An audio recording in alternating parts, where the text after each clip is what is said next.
একটা মজার গল্প বলি শোনো। একজন রোগী এক ডক্টরের কাছে গেলেন, যে বললেন, ডক্টর আমার ওজন বেড়ে যাচ্ছে, তো আমি এখন কি করতে পারি, আমার ডায়েট প্ল্যানটা বলুন। ডক্টর তাকে প্রথমেই বললেন যে আপনার খাওয়ার চার্টটা কমাতে হবে, কারণ আপনি প্রচুর পরিমাণে ভাত খাচ্ছেন, সেটা কিন্তু মোটেও ঠিক না। তো ডক্টরের কাছে রোগী জানতে চাইলেন যে তাহলে আমি কি করতে পারি, আমি কি ভাত খাওয়া কমিয়ে দেব? ডক্টর বললেন আপনি লাল আটা রুটি খেতে পারেন 2টা, আর ভাতও খেতে পারেন পরিমাণে অল্প। তখন রোগী ডক্টরকে হেসে বললেন, ডক্টর তাহলে রুটি আমি কখন খাবো, ভাত খাওয়ার আগে নাকি পরে? মজার না? আসলে আমার বিষয়টা ঠিক এমন হয়েছে, আমার সকালে একটু ভীষণ পরোটা খেতে মন চাইছে, পরোটা, আলু ভাজি, ডিম পোচ, সাথে একটু লাল লাল চা। তো আমার হঠাৎ মনে হলো আমার প্রচুর অ্যাসিডিটির প্রবলেম, যার কারণে আমি ঠিক কিভাবে এটা খেয়ে হজম করব। চিন্তা করতে করতে যখন কোনো উপায়ন্তর পাচ্ছি না, তখনই ভাবলাম একটু ভাত খেয়ে নিই, আর এই ভাত খাওয়ার পরেই আমি একটা না হয় পরোটা খেয়ে নিব, তাহলে আর কোনো প্রবলেম হবে না। তো যেই ভাবা সেই কাজ, আমি সকাল সকাল উঠে এখন পরোটা বানাতে চলে যাব। পরোটা আসলে বানানোটা ওইভাবে দেখাবো না, কারণ তাহলে ভিডিওটা অনেক বেশি লং হয়ে যাবে। আমি কিভাবে খাচ্ছি আর কি কি করছি সেগুলো তোমাদের একটু দেখাবো। তো চলো যাওয়া যাক আমার সকালের ডেইলি রুটিনে, আমার নতুন চ্যানেল ইশরাত জাহান ডেইলির সাথে। এক হাত দিয়ে ক্যামেরা করা খুব কষ্ট, খুব।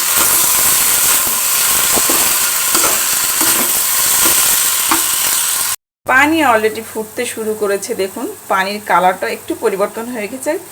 যেহেতু আমি এখানে পানির ভিতরে আদা আর তেজপাতা দিয়েছি, তেজপাতার কারণে কিন্তু এরকম হয়ে গেছে। আমি চায়ের লিকারটা দিয়ে দেবো, দিয়ে একটু নাড়াচাড়া করে নিই।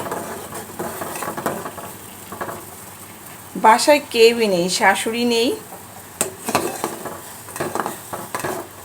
এজন্য শুধু আমি একাই খাবো, তাই মাত্র 1 কাপ হিসাব করে এখানে পানি দিয়েছি। আমি একটু ভালো করে ফুটিয়ে নিব, তাহলে আদার থেকে যে রসটা সেটা খুব ভালোভাবে বের হবে।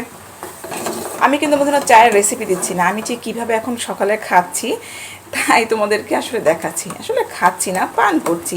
আমরা কিন্তু বলতে ভুল করি যে চা খাই, আসলে চা কিন্তু আমরা পান করি, তাই না? যাক, আমার চাটা হয়ে গেছে, আমি এটাকে এবার একটু সেঁকে নিব। চাটা আমি ছেঁকে নিচ্ছি।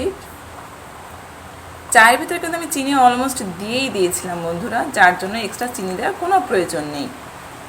সকালে কিন্তু ভাতটা খেয়েই নিয়েছি, এই দেখুন আমি ভাত খাচ্ছি। আসলে ভাত না খেয়ে যে বললাম অ্যাসিডিটির প্রবলেম হয়, ঠিক সে কারণেই খুব দ্রুত ভাত খেয়ে তারপরে কিন্তু আমি পরোটা খাবো, কারণ পরোটা খাওয়ার জন্য ছটফট করছিল আমার মনটা।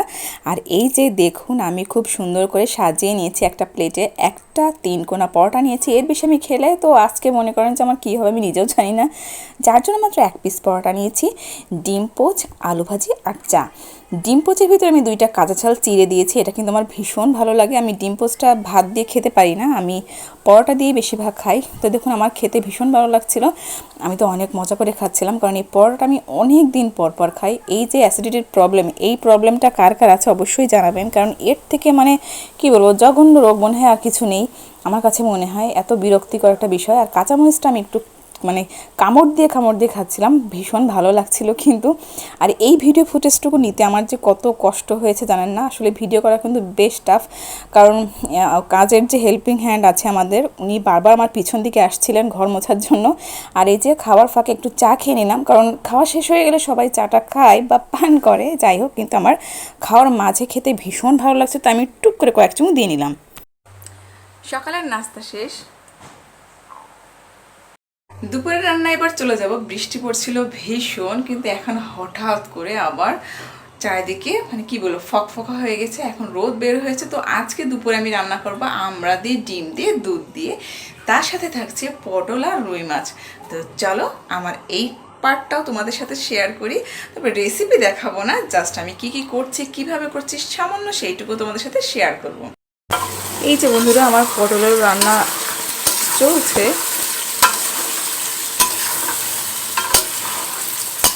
এই যে দেখো বন্ধুরা আমার পটল আর আলু রান্না চলছে। এদিকে মাছের কাটাকুটি দিয়ে আজকে রান্না করবো, মাথা কেটে রেখেছি, লেজ বড় ছিল কেটে কুটে রেখেছি, এগুলো দিয়ে এখন রান্না হবে পটলটা। আর এই যে আমরা ডিম রান্না করতে করতে হঠাৎ মনে হলো যে আমার বাসায় গুঁড়া দুধ নেই, তো আমার বাসায় তো কোনো লোকও নেই, এই মুহূর্তে আমি কাকে পাঠাবো? তো আমার বাসায় যে হেল্পিং হ্যান্ড আছে ওনাকে আমি বললাম যে খালা তুমি দৌড় দিয়ে এই যে বন্ধুরা আমার দাও। ডিম আর আমরা কষানো হয়ে গেছে। এই যে এইগুলো, এটা ডিম, এটা আমরা। নারিকেলের দুধ নেই, নারিকেলটা আসলে খুবই রেয়ার, যার জন্য কিন্তু আমি এই যে গুঁড়া দুধ গরম পানিতে গুলিয়ে নিয়েছি, এইটা আমি এবার দিয়ে দেব। এটা দুধ দিয়ে রান্না না করলে মোটেও টেস্টি হয় না, আমরা সবাই ভীষণ পছন্দ করি এটা। এবার সব মশলাই দেওয়া হয়ে গেছে, এবার বলক উঠে একদম যখন মাখো মাখো হয়ে যাবে না, তখন যা টেস্টি হবে খেতে, দেখতেও কিন্তু সেই সুন্দর লাগবে। তো আমার রান্না কিন্তু আজকে এ পর্যন্তই। আমি আজকে 2টা সবজি মাত্র রান্না করব, যেহেতু বাসায় শুধু আমি আছি, শাশুড়ি রাত্রে আসবেন। সবাই ভালো থাকবেন।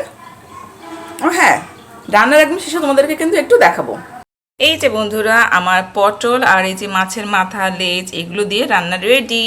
আর তার সাথে আছে মিষ্টি মিষ্টি একটু টকটক ঝাল ঝাল আমরা আর ডিম রান্না। খেতে কিন্তু খুবই লোভনীয় হয়েছে। তো কারা কারা এভাবে রান্না করবেন অবশ্যই কিন্তু আমাকে জানাবেন। সবই তো তোমাদের সাথে শেয়ার করছি বন্ধুরা, প্রতিদিন একটু একটু করে যতটুকু সম্ভব আমি যতটুকু পারছি তোমাদের সাথে শেয়ার করছি। আমি কিন্তু আমার সাধ্যমতো চেষ্টা করছি তোমাদেরকে খুব সুন্দর সুন্দর ভিডিও দেওয়ার জন্য। তো আমার ভিডিওটা তোমার কেমন লাগে বা তোমাদের কেমন লাগে অবশ্যই কমেন্ট বক্সে জানাবে। আর ভালোবেসে আমার সাথেই থাকবে। শূন্য থেকে কিন্তু আমি শুরু করেছি, ওই যে কথায় বলে না, বিন্দু বিন্দু থেকে কিন্তু সিন্ধু তৈরি হয়। তো আমি ছোট থেকে শুরু করেছি, একদম 0 সাবস্ক্রাইবার থেকে শুরু করেছি। তো তোমরা নিশ্চয়ই আমাকে ভালোবেসে সামনে অনেক দূর পর্যন্ত এগিয়ে নিয়ে যাবে, সে আশায় কিন্তু রইলাম। সবাই ভালো থাকবে, সুস্থ থাকবে। আল্লাহ হাফেজ, টাটা, টেক কেয়ার।